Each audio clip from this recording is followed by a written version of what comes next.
Jay Field, he goes from like the kicking analyst to basically a game analyst, and he's done a great job. He's fit in very well with the crew. He was out there in Foxborough this past week. He saw the action. Good friend of ours, Jay Field from Michigan. What's up, buddy? How are you? I'm excellent. How about you guys? Good. Hey, but we're doing well, thanks. By the way, did you see, I'm sure you did, Harbaugh taking the crew for spring practice to Rome. I How love about it. that, Jay? That's great. I'm so jealous. Right? I mean, where'd you go to? We didn't go anywhere. We were running stadium steps at Michigan Stadium. Yeah, I was going to say, where'd you go to, like Troy or 10 Mile? I mean, wow, that's. He is the best at keeping Michigan's name in the national news. I agree. Continually creating situations where there's going to be reports and stories about him. People are going to talk about him on the radio like this. And recruits see that, and they say, I want to go to Rome. I want to do that. And he just knows how to play the game. Yeah, I tell you, it taps into not just that athlete who wants to get to the National Football League, but it's also that athlete, probably like you were, like I was, who says, man, I wish I could travel abroad, but you can't. You're a football player. You're stuck. This is an extra layer of interest that most coaches don't even think about, much less be able to execute. No, and he's lucky he's got the funds. Michigan has obviously done very well, and they're bringing in tons of money, especially with him there. And he has an institution right now who's got his back, and they're letting him do pretty much whatever he wants. And he's having a good time with it, and hats off to him. All right, let's talk about the NFL. Jay Fieldy, CBS Sports analyst here on Tiki and Tierney. All right, now we heard your boy say this after the game, but I don't believe him.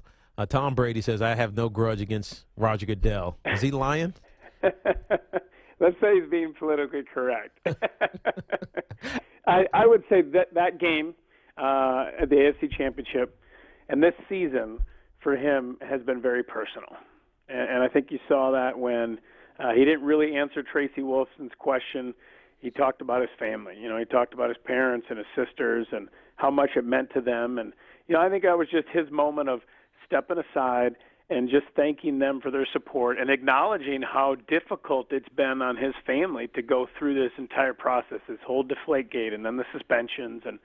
And I do believe that this victory, if he gets it against Atlanta, will be the sweetest one that he's had in his career.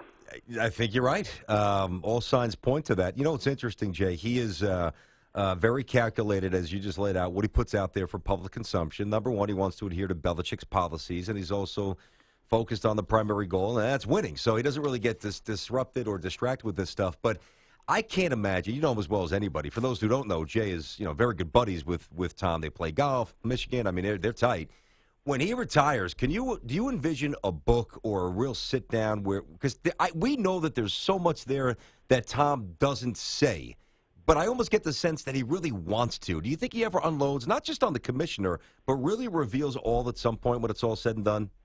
I think probably when it's all said and done, there'll be a book. I think you got a little bit of a taste of that when he did the Brady 6 video, and he kind of let you inside that world and reflecting on what it was like to go through that draft day and, how difficult that was for him and his family and his whole college career where, you got to go back and you think again back to his senior year, after he won 10 in a row as a redshirt junior, and then he comes back for his senior and Lloyd Carr isn't starting him. Him and Drew Henson are both playing back and forth. One plays the first quarter, then the second quarter, then they decide. And so, he gave you a little window, and I think you'll see that. I think when he's done playing, he'll do some things to open up more. But he's a very private guy, and he doesn't want to be in the spotlight. He doesn't want to draw attention to himself. He's comfortable at home. And, I don't think that'll change when he's done playing. Yeah, you talk about, his window, and let's talk about the window of the New England Patriots. How much longer can he realistically do this? And, how much longer does he want to realistically do it? Well, he keeps saying, 45, that he wants to play till he's 45. He wants to play until he's done. He loves it. He likes being around all the young guys. It keeps him young. And when you've accomplished as much, and it's funny because you go back and you think about all the things that happened with Deflategate and Roger Goodell. When you've accomplished as much as Tom Brady has in his career, it's hard to find the motivation to go out and to work out and to do all the things in the off season that you have to do to prepare yourself, especially at 39 years old. And so Roger Goodell basically gave him the perfect motivation to do everything he had to do to come back this year and to be the very best that he could be. You know, and you see it out there. And sometimes you need that external motivation and that drive to push you.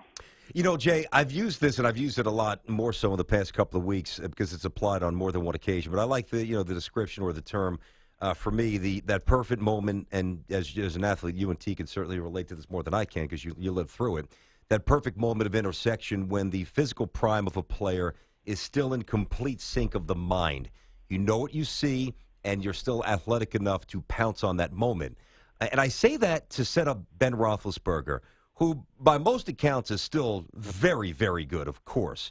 But, you know, through a finer lens, a more intimate prism, he's eroding a little bit here. Is there... I mean, are we starting to see the fraying of the legend of Ben? Can he still do this for a couple of years? Because I have reservations as to whether or not he can, but you know more than I do.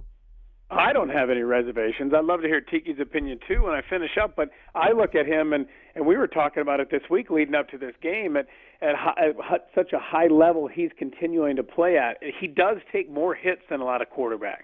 You know, he's a physical player. He stands in the pocket, you know, whereas Brady's a little smarter and getting rid of that ball quicker and not taking near as many shots. And, you know, he's avoided injury other than the ACL, you know, tear.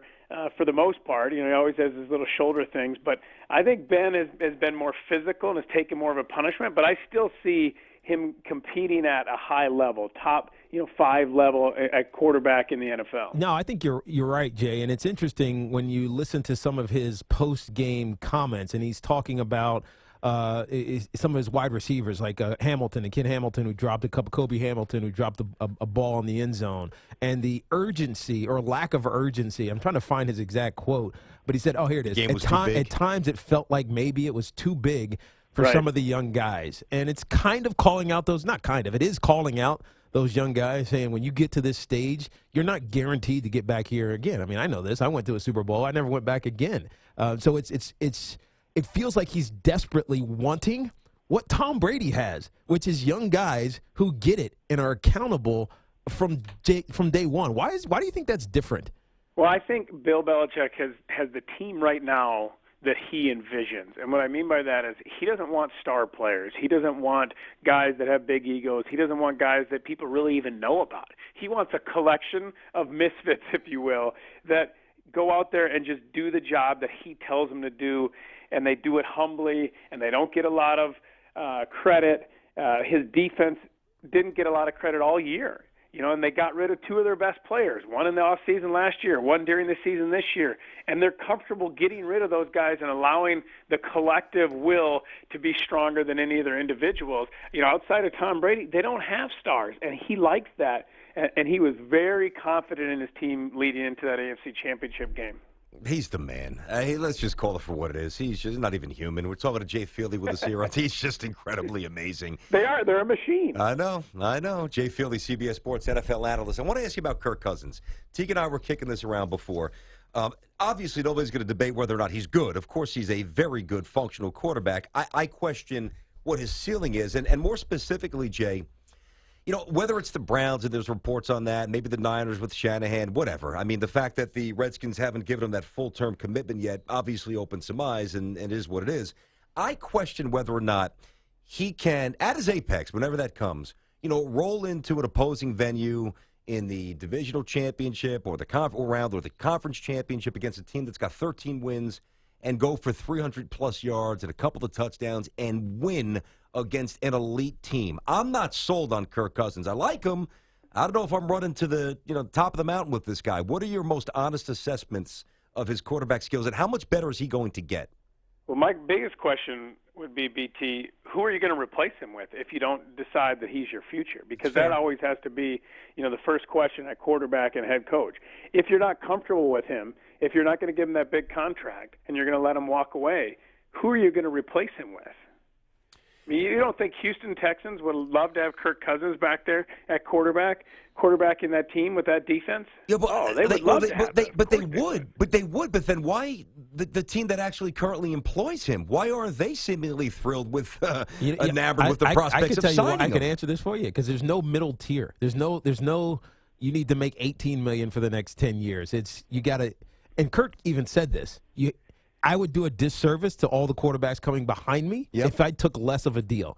And he's right. Right? It's just a way that he's right to a point, though, yes, Tiki. I agree. Look at but Tom Brady and what he's done on his contract. Yeah, but Tom's different. Kraft's giving him money under the table. Come on, let's be honest here, It helps please. to have your wife making $45 million. Exactly. I mean, Tom doesn't care about money at this point, you know. And yes, he's like the bank for the Patriots, so he doesn't need to make any more money. But I mean, Tom's first deal wasn't below market. You know what I mean? So. This is Kurt's first deal. Yeah, and I don't begrudge Kurt at all for trying to get the best deal he can get for himself. And that's the market now, because you cannot win without a quarterback. Look at the struggles Houston has had. And they gave Brock Osweiler that $70 million deal, and they're stuck to him because of that. His contract's guaranteed next year, and they don't know what to do. And yet they have a great defense, and they frustrated Tom Brady and forced him into playing his worst game. And if they had a quarterback who could take advantage, they could have really pressed New England and possibly even beat them in that game. You know, and yet they weren't able to do that, and they struggled all year, you know, going back and forth between quarterbacks, not knowing who to start. And that's the reality of the NFL right now, and you're going to overpay for that position because of that. Jay, great work on the TV side. We're not surprised because we've known you for a while, so very easy transition for you. I'm sure we'll see you in Houston. Good job, buddy, and hit him straight.